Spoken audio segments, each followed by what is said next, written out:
Iran's parliament has approved the closure of the Strait of Hormuz. This is the main oil route from which the world receives approximately 80% crude oil and 20% LNG.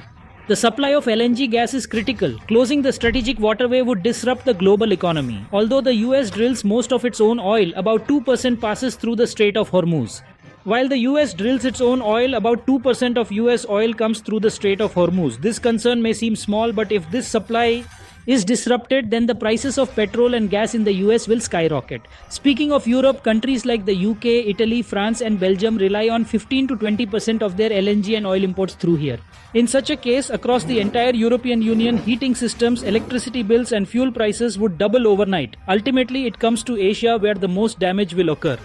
China relies on 40% of its oil, India on 7%, and Japan and South Korea get 80% from choke points. These countries are so dependent on Gulf energy that if such strategic routes are blocked, not only will the energy supplies of these countries halt, but the global supply chain could collapse, the recovery from which could take years.